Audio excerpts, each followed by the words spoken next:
how do you get to the point where you are okay living with a 500-pound tiger in your apartment? Let me tell you how you get there. First of all, your name is Antoine Yates, and this is for real story. You can look it up on YouTube and watch the entire Animal Planet special about it. But Antoine Yates grew up in Harlem, New York City, and he lived in an old apartment. But all his life, he loved animals. He had a connection with animals. He was great with dogs and cats and lizards and snakes and all this stuff. But he wanted to have a zoo of his own. He wanted to be a zoo owner. So what he did, he had his little apartment in New York City, but he had a dream. And so just like any dreamer, he doesn't see obstacles. He goes to Ohio. He convinces a lady to sell him 3 lion cubs and a tiger cub. And he comes back to New York City in his Harlem apartment and starts raising these 4 animals. Now, along the way, he starts to realize that it's quite hard to manage all these 4 growing beasts in his small apartment. So he does sell the 3 lion cubs, but he keeps the tiger cub because he still has this dream. And over the next 3 years, the little baby tiger cub grows up to be a full-size tiger in his Harlem apartment. Okay. Now, I want you to think about this. This every time I hear the story, I always think about one thing. Like, how much kitty litter does that require? Right? Like, how do you manage a 500-pound animal in an apartment? Like, what? Here, Antoine's family was very concerned about him. He would say things like, I have this connection. I know this animal. It's perfectly safe. It's no problem. But longer as these years went by, it was a 3 or 4 year process where he left his apartment less, stayed in his apartment longer because he had this connection with this animal, and it required, for him to be around to kind of keep it calm and controlled. And when he was around, it would basically do what he asked it to do. He fed it and cared for it. But his family was concerned because he kept withdrawing more and more from people and spending all of his time in the apartment with this animal. And plus, they were scared because it's a 500-pound tiger. Like, one guy asked me after the service, how do you even sleep at night? I don't know. It's not like a door's going to keep it out of your room. Like, if it wants to snuggle, it's going to snuggle, right? So, just imagine this whole process of going through this years of this. And then one day, Antoine, being the animal lover, he notices a little black house cat outside of his apartment door that looks scrawny, looks like it needs to be taken care of. So he brings in this little bitty black house cat into his apartment with his tiger. And a few days go by, and as Antoine is feeding the little kitty cat, the tiger attacks the cat. And Antoine, just being the cat lover that he is, steps between a tiger and a house cat to protect it, and is bitten and injured. And when I say escapes with his life, I mean he escapes the apartment with his life. His brother comes by, and they go to the emergency room, and Antoine finally has this moment where he's like, I guess I have to tell him about the tiger. I guess I have to figure out how to tell this story, because this tiger is now in his apartment and has tasted human blood. And okay, what's going to happen now when I go back? So he's got to tell, and they tell the New York City police. And the New York City police are so smart. They're like, we're not just going to bust in here and attack a tiger. They cut a hole in his door to see what's going on, and they just want to be able to peek in. So they cut a hole and they look in. And the arriving officer talks about this experience in the video. You got to go watch this video. He looks through and he says, and I see a terrible looking animal facing me. Like that. That would be nightmare, number one. So they convince a policeman to rappel from the roof and do this. Do you see this beast? Oh my gosh.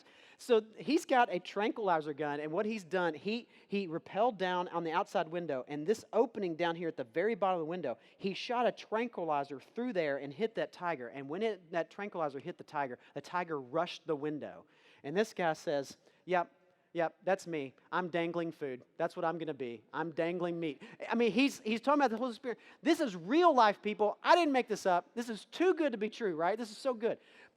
This tiger living in this part, they finally get it out. It's asleep, and this officer goes, you just had to touch this tiger. As they carried it out unconscious, he said it was an amazing, beautiful, well-taken care of animal. But it was locked in an apartment, and nobody knew about it for years. That's crazy. Now you're asking, what in the world does that have to do with spiritual habits? We're going to get there, okay? But let me remind you why we started this series called Habits. First of all, We've been talking about that spiritual habits keep us connected to Jesus. That spiritual habits are not designed to tell us how spiritual you are, and they're not designed to make sure that I feel good about myself, and they're not there to make sure that we have some pride around the fact that we're doing it better than somebody else. And it's not all these things that if you do them, then you're set, and if you don't do them, then man, I don't know what to do for you. It's not that. Spiritual habits are just like any other habits in our lives. You do this at work. You do this in your parenting, you do this with your hobbies, you do this with your exercise and your health. You create habits to do what? To allow you and enable you to do something you cannot do by willpower alone. Like the whole purpose of producing a habit in your life, the reason I get up and I pack my gym shoes the night before is so that I can just easily grab my gym bag on the way out to the gym. I don't have to think about it. And in that moment in the morning when I'm tired and I think about it, I don't pack my shoes. I don't go for my run, or I don't go to the gym. I don't do my thing. But the night before, if I pack my shoes, I pack my stuff, I have the bag ready to go, and it's already by the door that I can just, even though I don't want to go, I pick up the bag and take, because it's a habit, right? I do this habit in order to empower me to do what my willpower can't do. The reason why my wife packs a little bit of cereal and measures out her milk every day, I'm not kidding you guys. She is so disciplined. But she does that. Why? Because she's crazy? No. Because she knows that if she can pack these measured things, even as she gets hungry throughout the day, she's got these portions. It's just enough, and make sure and it keeps her going. And it's a habit she does because willpower alone will not get her there, right? Same thing you do in your parenting. You know, you read a book, you read a podcast, and guess what? Your willpower says, I don't want my child, when they get to be 12, they're not going to do this, blank. And I said X in the first, somebody said, you know that's a drug, right? It's like, okay, well, that fits, right? I'm not going to let them do X, right? But then they reach 12 or 13, and guess what I do? I guess I let them go do whatever it was, right? And because you didn't have a habit in place, right? So habits prevent us from doing what willpower alone cannot help us do.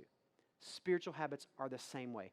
The spiritual habits I've been trying to convince you about is basically things that you put into your life. It's hard to do. It's difficult to start. It's difficult to keep going, but it's worth it because it allows you to do things like Jesus did them. Because you're close to Him, you can respond like He did. You can love like He did. You can treat people like He did. You can serve people like He did. And you can change your world like He did. That's why we have spiritual habits. So in that idea, if you're following along with me in this series, and you're like me, you already follow Jesus. If you don't, you'll get this as well. But we as followers of Jesus, guess what? Sometimes we don't get it right, do we? In fact, if you try to do this disciple of Jesus thing, you're going to fail at some point. And not only that, you're going to fail over and over and over and over again. Because I don't know about you, but I know me.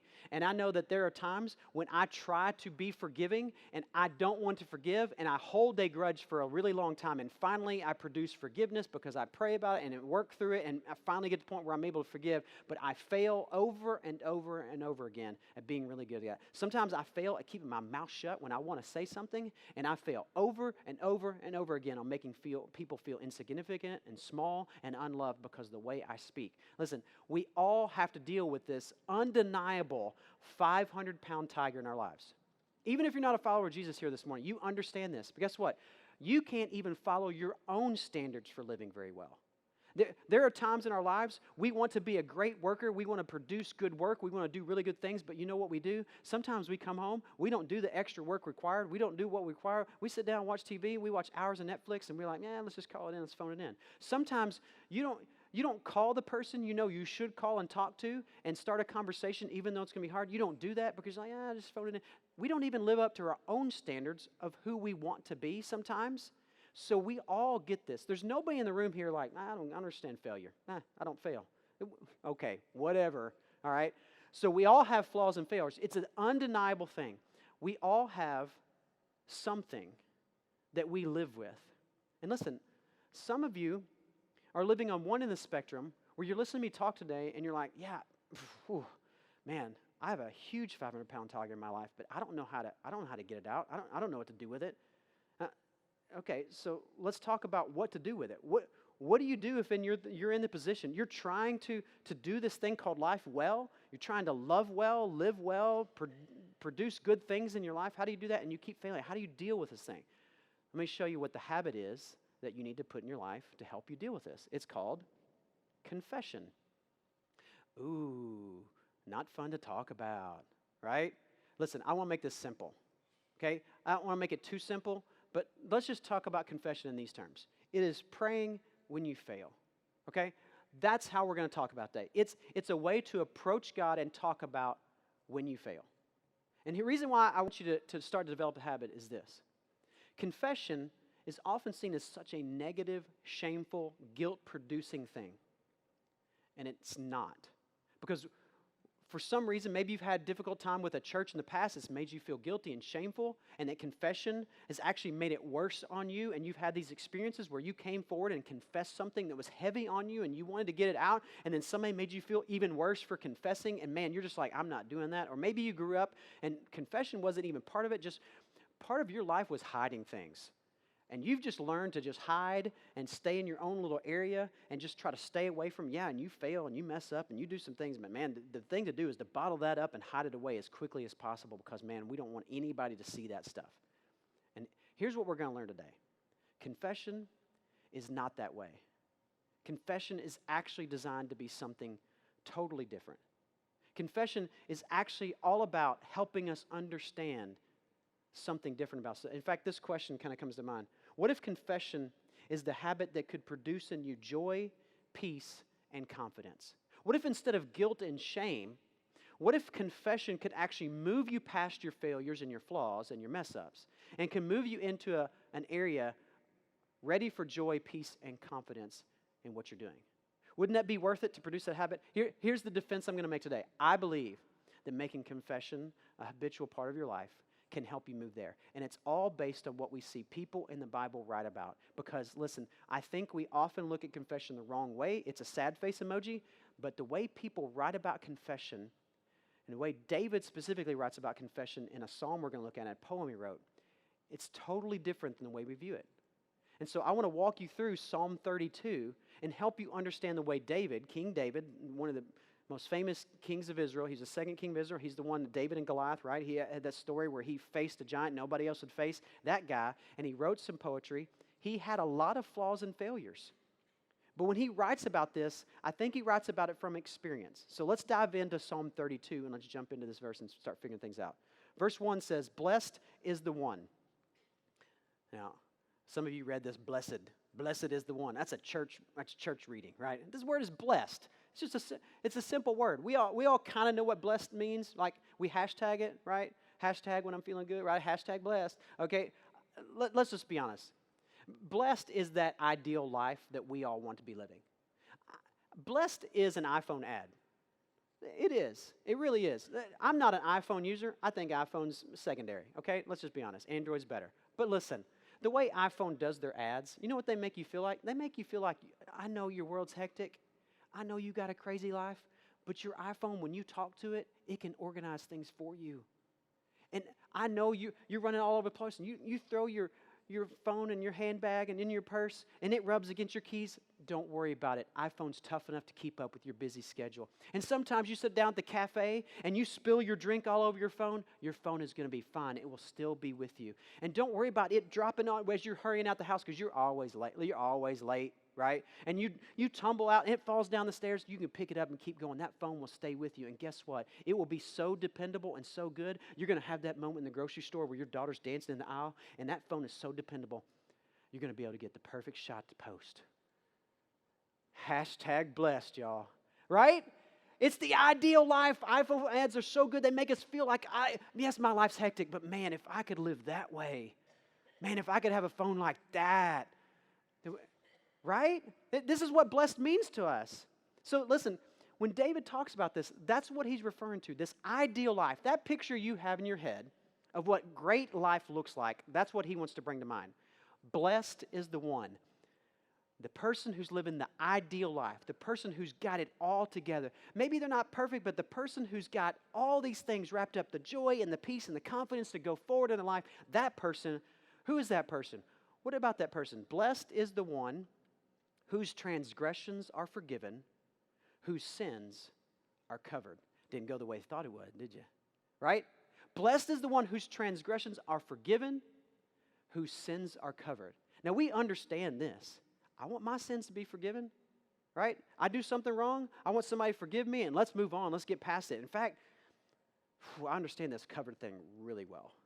You know what one of my worst nightmares would be? for on screen right now, for you to see me in video the way I've thought about and talked about people this week. You ever had that moment at work where you're talking about that one person over there, and you're talking about with your friend, and suddenly you realize that person's in the room, and you're like, oh my gosh, did they hear me? Right? We want our sins to be covered. We want our flaws and failures not to be open. I want to retreat into, all my failures and flaws need to be held back. I want to cover them up. I don't want people to see what's going on in here. I don't want people to hear my thoughts and things that I do behind the scenes. That would be awful. So I get this, David. Are you telling me I'm blessed if my sins are covered? How does that work? Look at verse 2. Blessed is the one whose sin the Lord does not count against them, and in whose spirit is no deceit. Now this is interesting. Blessed is the one, well, man, I would love for the Lord not to count my sins against me. That would be wonderful, great. And to have no deceit. Now hold on.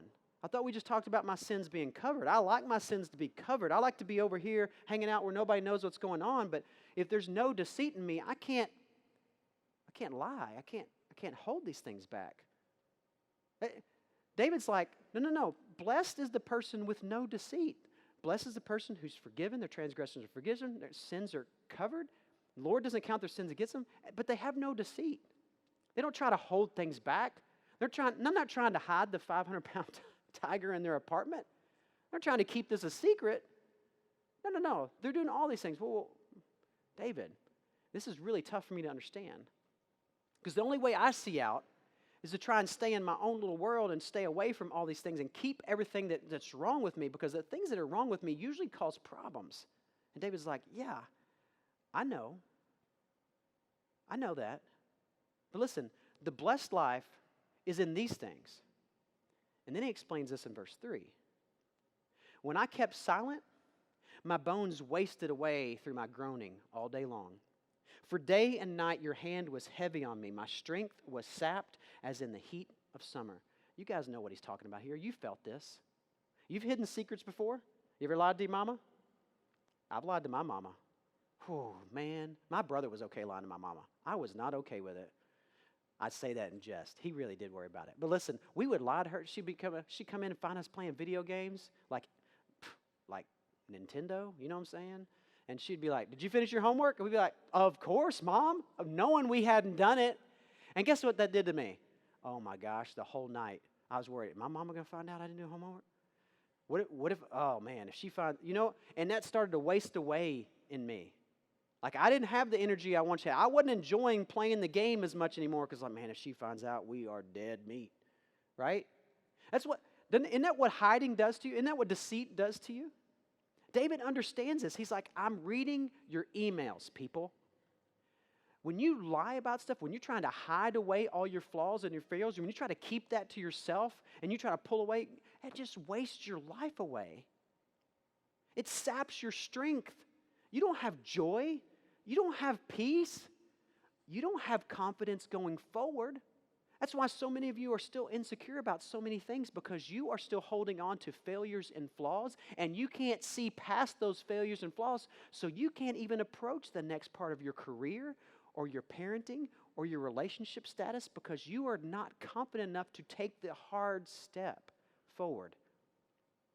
And David understands this. He knows exactly where we're at because he's been there. He's hidden things away. He's tried it the way that we all try to do it. And he knows exactly what we're feeling. And in this moment we wonder, and this is what I love, I taught English for a long time, and teaching poetry was fun because in this poem you got these 4 verses that set up the problem. And they set up this kind of like, here's what the blessed life looks like. It's this, then this, and this. And you're like, that's not blessed. That doesn't look like blessed. And he's setting up this problem. And then he releases this wonderful verse 5. Then I acknowledged my sin to you and did not cover up my iniquity. I said, I will confess my transgressions to the Lord. It's a turn. It's a change, right? So I did all these things. I know what the blessed life looks like. It looks like the person who's forgiven. The Lord doesn't count their sins against them. There's nothing hidden. There's no deceit. It's all out in the open, but the sins are still covered. I don't understand how that works, but I finally made the decision I would confess, I would come forward, I would be honest about where I had messed up. This is really not fun to talk about, but this is the turn. This is the change. Now, he uses 3 different words here that I want to point out. I'm not going to talk to you about the Hebrew words this week, but you can go look them up. Go to blueletterbible.org and you can look up this verse, Psalm 32:5. Look at sin, iniquity, and transgressions and look at those words behind it. But let me just give you the idea that David is trying to cover here. He's trying to cover all these different ways in which we mess up. Okay? So he uses 3 different words for it in order to point us toward 3 different ways that we often refuse to confess. Okay? So let me show you number 1. He talks about sin being a failure of our purpose. Listen, God created you for a purpose. He created you to be His representative in this world. David's referencing this idea that in Genesis, that man was created in the image of God. That's a huge idea if you think about that. You were created in the image of God.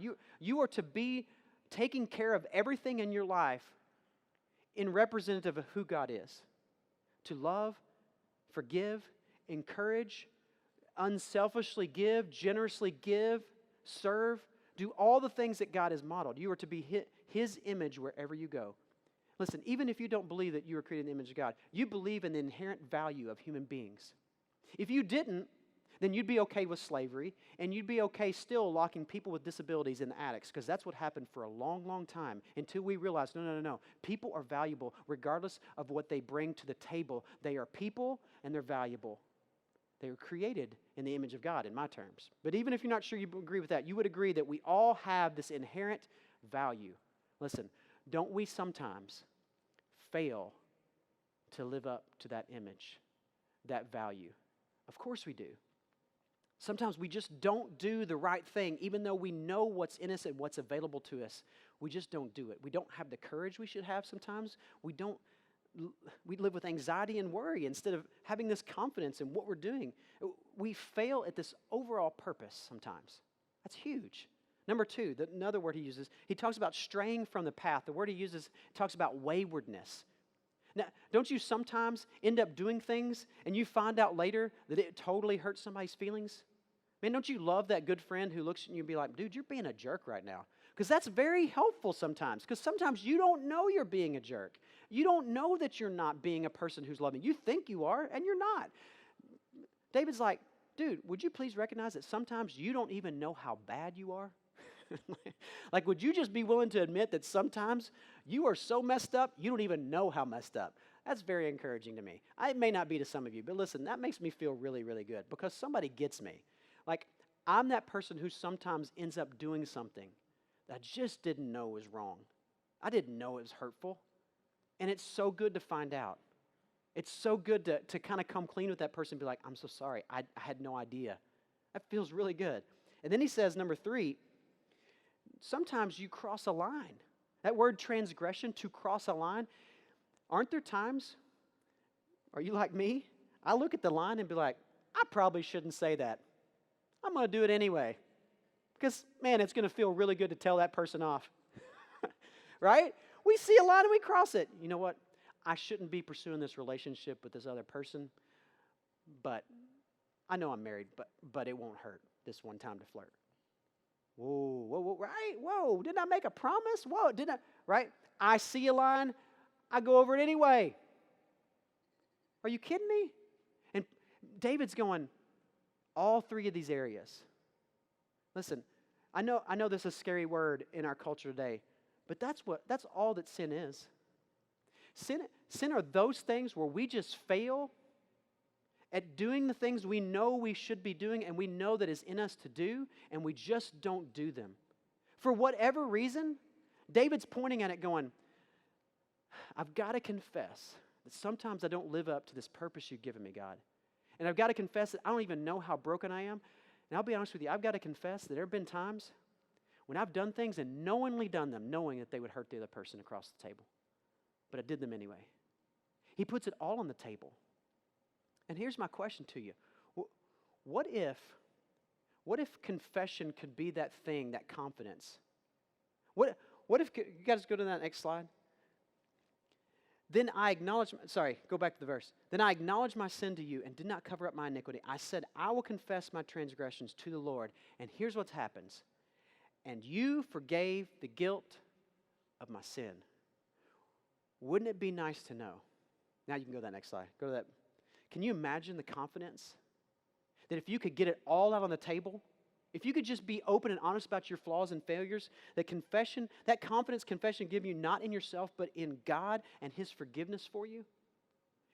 There was no debate in this verse. David's like, I confessed it, you forgave. I owned up to it, you forgave. You know what we think? We think there's some like this brokenness that we have to come to, and there's this thing that we have to earn from God, our forgiveness. Like we have to either feel bad enough or at least feel, I don't know, we have to feel really, really sorry. If we can feel sorry enough and I can make myself sad enough and bad enough, and if I can do that, then God will be like, oh, okay, well, I can see how sorry you are. Now that you feel that way, I can forgive. What if it was this way? What if you were also very realistic about your flaws and your failures and the things where you get it wrong? And you could be honest about that and look at it and be like, man, I'm terrible at that. Man, I can't believe I did that. What if you could be honest about all those things and at the same time be completely confident that God's forgiveness is upon you? This is what confession bridges the gap on. Confession allows us to be honest about everything that we do wrong so that we can be confident, not in ourselves knowing we'll get it right the next time, because we know we're probably going to fail again at some point, but we don't have to be fatalistic about our lives. We have to point forward to what God has done in us, and God has given us forgiveness that empowers us to go forward in the next avenue. It gives us freedom. Look how David talks about this in verse 6. Therefore, right? Since God forgives you, because He forgives you, therefore let all the faithful pray to you while you may be found.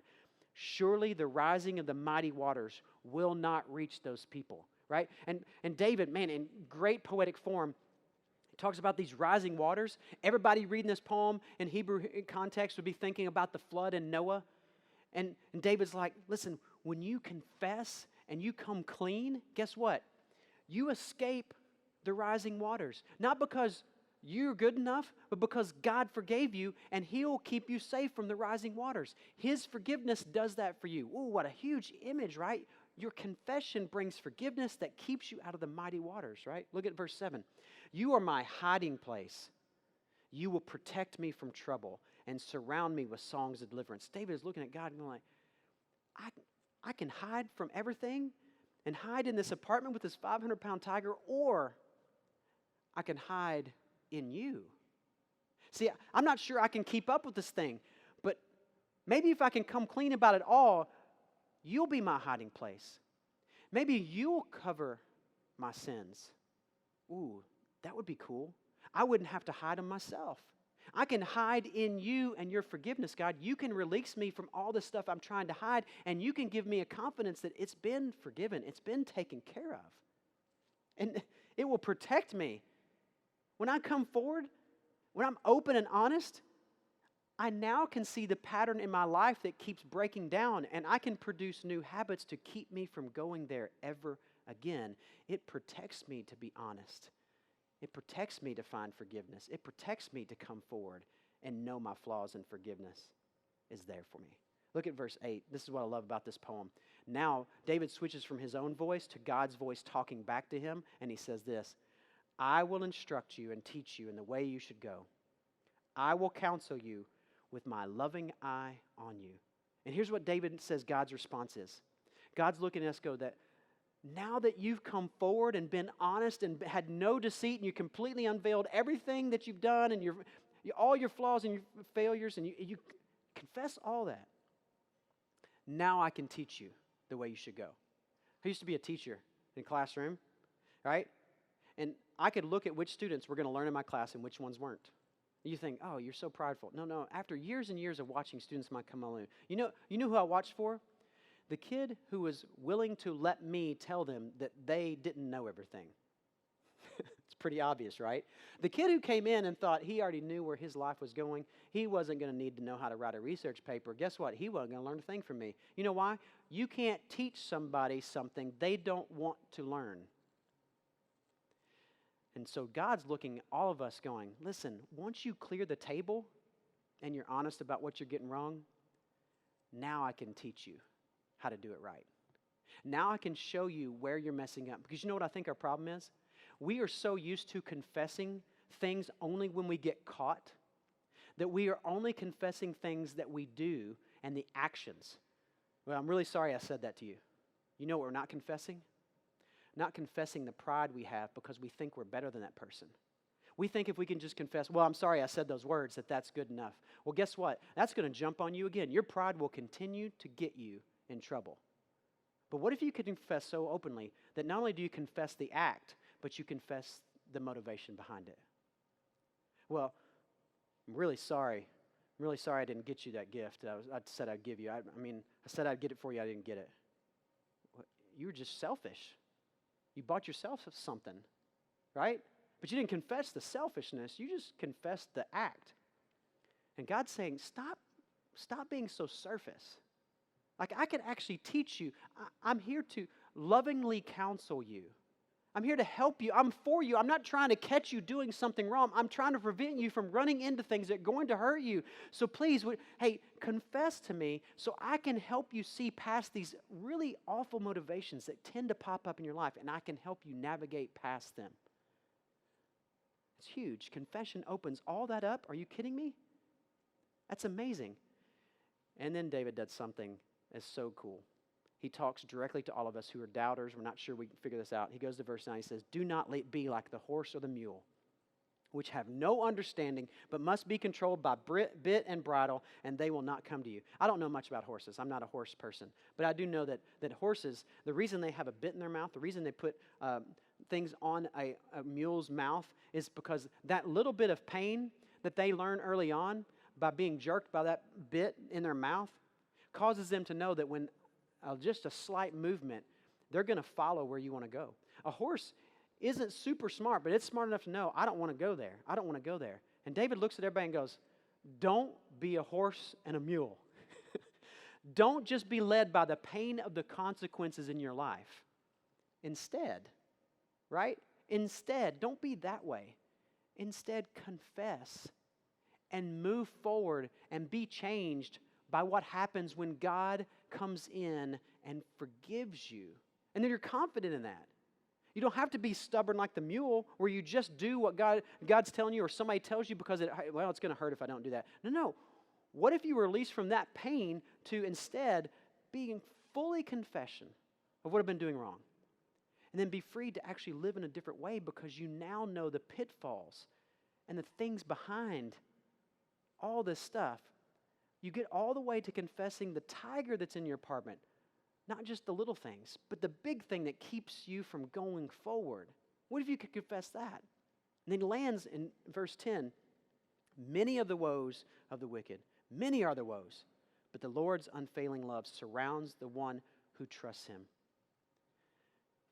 So many of us are caught up in trying to just do it ourselves and cover our own flaws and failures and our sin and just trying to keep up. And if I can do a few good things and I can show that I really want to do it, and if I could just really, man, that is woeful living. That is not joy.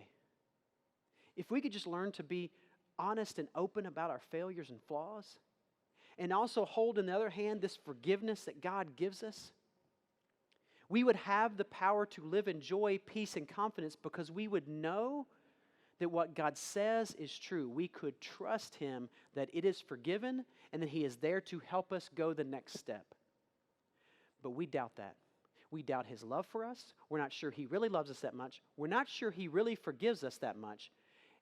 And we're not sure that he's really with us because we think if we keep failing, then he's going to move away. And that's just not true. And Paul writes a letter to the Corinthians, and he writes this one verse, and I think he must have been thinking about what David was talking about because he writes this verse to remind the people he's writing to how deeply this idea goes. In 2 Corinthians, he said, God made him, Jesus, who had no sin, to be sin for us, so that in him we might become the righteousness of God. you are never, ever, ever going to be able to be good enough. So you hiding your flaws and your failures is not actually going to produce in you the joy and the peace and the confidence you want to have in life. It's going to have the exact opposite effect on you. It's going to weigh you down. It's going to sap your strength. Listen, we have so misled people about Christian confession. Christian confession should allow every person who believes the fact that Jesus has done something that they could not do for themselves. If you believe that Jesus has forgiven you because he died and paid the price for your sin for you, listen what you can do. You can be absolutely honest about your failures because you know those failures have been taken care of already, and now you have hope for your future. You can move forward in the joy knowing that you are forgiven, peace knowing that God is going to offer you counsel and help you avoid those things in the future, and confidence, not in your power, but in him, that God is giving you the power to keep moving forward. So, let me wrap up with this idea. This is really the big idea. Confession restores our confidence in what Jesus did for us, not what we do for ourselves. Listen, some of you haven't come to this realization yet, but you're still trying to carry and hide your own sin and failures and flaws, and you're trying to do that yourself. And I'm telling you right now, that is not the way to approach this. Confession is the starting process. It is the thing you do. And listen, some of you may need to confess to some actual people you've hurt in your life eventually, but before you go there, why don't you start with just a simple habit of confessing your flaws and your failures, the deep motivations behind what you get wrong, to God who is ready to forgive you. He is for you. He wants what's best for you. So here's what I'm going to do. I know this is difficult, this is heavy, this is weighty, but this habit could change the way you think about yourself, and it could free you up. So what we're going to do, we're going to end today. I'm going to give you some time to think about this. We're actually going to practice a little meditation today while the band sings to us, okay? They're going to come and do a song. You don't have to sing with them. The words aren't going to be on the screen. It's just going to be them singing. But listen, this song is called Safest Place. Listen, the safest place, David said, you are my hiding place. The safest place is for you to go to God with all of it. You can lay down all this stuff. This 500-pound tiger does not have to control your life anymore. It doesn't have to. So by confessing it, you give God the power to come into your life and help you fix it, and you can have confidence he's with you. So as the band comes to sing this song, listen, I want to pray for you, and I want you during this song to just do one thing. I want you to think about what's keeping you from confessing. What is it what are you concerned about? What are you concerned about doing if you really confess what's going on in your heart and your life at the core of who you are? Because God is here for you, and he has completely forgiven you. Your transgressions are not counted against you. Let me pray for you guys. God, thank you so much. God, I pray in these moments that there are people who are carrying heavy, heavy things, and God, I don't want to make light of those. But God, I pray that you would make yourself known to them in the next few minutes or in the next few hours or the next few days, but God, that you would let them know that you are there and you have taken care of all of that. That you have forgiven all their sin through the death and the resurrection of Jesus. You sent him for that very purpose. And so they don't have to try to hide. They don't have to try to carry that themselves. God, you are ready to take that on. And so God, there are some people here today, God, I know that they're not sure what to confess, how to confess. They feel so lost in this whole deal that they're like, man, I don't even know where to start. God, help them to find a place just to start. God, you don't expect us to clean up everything at once. But just us coming forward and opening a small little door gives you a window into our lives. And God, when you come in, you are so helpful and so ready to give us the joy and peace and confidence we really need in this life. And God, I pray for even that person here today who's never really realized that the truth of Jesus is for them, that they've been holding on for a long, long time and just trying to keep up themselves and hide away and do good things. But God, I pray today that maybe today would be the moment they realize that Jesus is here for them too, for them personally. And God, I thank you for this forgiveness that you give me. It gives me joy today that you are my hiding place. And I thank you for that. Amen.